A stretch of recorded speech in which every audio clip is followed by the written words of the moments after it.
Hello everyone, welcome back to Extract the Fact. I'm your host, Adam Israelovitz. So I apologize guys for the long layoff.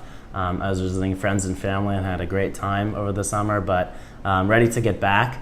I'm bringing you guys a topic that I think you guys will enjoy. Unfortunately, this will be probably my last content-based video for the summer, just because my school is starting tomorrow and I'll be a lot busier from now on. But I'm really excited. I think the summer was great because we covered a wide variety of topics. I remember in the beginning of the summer we were talking about things like sports and the North Korean summit between President Trump and Kim Jong-un. Then we kind of veered into social issues, talking about the death penalty.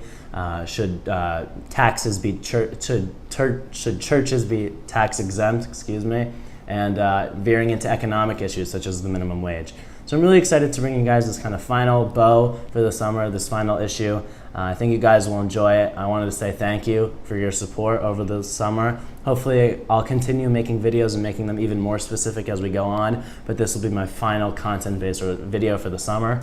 Really appreciate everything you guys have done, so thank you. So today's topic will be, should the United States maintain its embargo against Cuba? Now this is a topic that I think has been brushed under the rug a little bit during President Trump's presidency, just because it was such a prominent issue under President Obama. As we know, he visited Cuba. This was kind of a marquee event in American politics, and maybe not on purpose, but this issue has not been covered as much recently. So I think it's best, just kind of a refresher, or if people don't know much about this issue, kind of get educated on it and see where you fall on the issue. So I think it's important to learn about. So first I'll be arguing that yes, the United States should actually end the embargo. So first I will argue that the United States should end its embargo, and then we'll switch gears saying actually no, the United States should keep its embargo. So here are the facts and here are the points for the United States ending its embargo. We'll jump right in here. So there's a school of thought that many argue, and this is essentially what people say, it's a relic and a policy relic from the Cold War. So what they mean by this is the embargo was established in 1962 with President Kennedy. And people say this embargo was a ramification from the Cuban Missile Crisis, and its goal was its context was revolving around the Cold War. So all of this embargo was dedicated to was in mind of the Cold War. And people think now that the Cold War is over, the U.S. needs to be more progressive and more thinking more forward in terms of its diplomatic policies, instead of living in this policy from the 60s designed for the Cold War. So the U.S., this idea is also promulgated that the U.S. must hold a better relationship with Latin American countries. As we know, the U.S. has had a complicated history with Latin American nations, as we saw in the Cold War once again. This is an earlier video I covered about Ronald Reagan, that the invasion in 1982 of Grenada was a complicated issue where the United States intervened by authoritative force into another Latin American nation. And in addition, the U.S. has supported dictators such as in Chile, which has complicated matters inside Latin America, which has formed kind of a negative perception of America. So people want to return to kind of a good neighbor policy of the early 1900s and kind of a more progressive, free-thinking thought and more cooperation between Latin American countries and the U.S., and this starts with Cuba. Also, from a different perspective, if we kind of take ourselves outside of our American lens and we look at it just as unbiased as we can, it is hypocritical to restrict American rights. For example, Americans cannot travel to Cuba under this embargo as a means to force another country to embrace freedom. It's also hypocritical to demand that Cuba adopt a representative democracy, given the long history of U.S. support for dictatorships. Also, this has grown to be a popular topic. So a lot of people support ending the embargo. As we see in an Angus Reid poll, website poll, polling over 1,000 adults from 2012, it says over 62% of respondents thought that the United States should reestablish diplomatic ties with Cuba. So ending the embargo, trying to forge a more progressive relationship so both sides can benefit. And another core principle here is the economics behind it. So forget kind of the social, ideological, foreign policy ramifications. If we look solely at economics, the U.S. Chamber of Commerce opposes the embargo because they say it costs the United States over $1.2 billion annually in loss of export sales. So obviously that is a clear loss for the United States. So if we just even look at from the U.S. side, it is damaging U.S. jobs, U.S. employment, U.S. economy at home as well. Another kind of overarching argument for people on this side, they say, in kind of a simple rhetorical question here, well, the embargo really hasn't worked for 50 years, so when will it change and what are we going to do to change that? So they're saying, kind of rebuffing a common talking point that I'll be previewing later, that the embargo has been standing for so long and we haven't really gotten anywhere. So why are we still going with this embargo? We need a new direction in policy towards Cuba.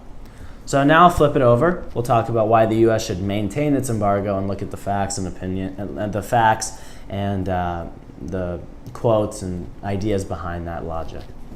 So according to U.S. law from 1962, again brought forth by President Kennedy, Cuba must legalize, in order for the embargo to end, Cuba must legalize all political activity, release all political prisoners, commit to free and fair elections in the transition to representative democracy, grant freedom of the press, respect internationally recognized human rights, and allow labor unions. So these are all pretty basic things for a forward-thinking society, but Cuba has obviously not reached those ideals yet.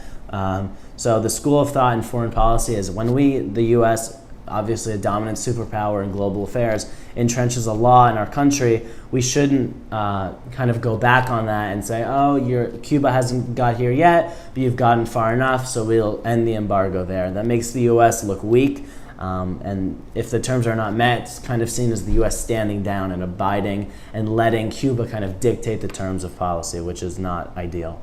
In addition, there's a Brookings article by Richard E. Feinberg, which is called The New Cuban Economy, What Roles Foreign Investment?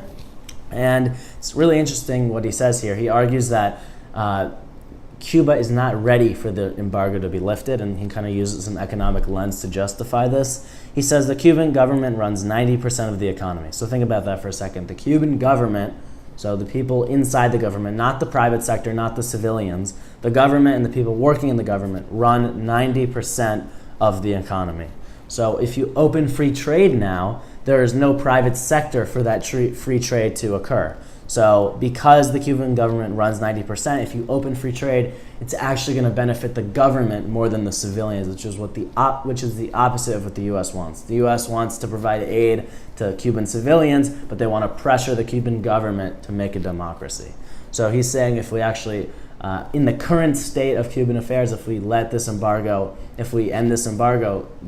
there could be an economic catastrophe because it will favor the government.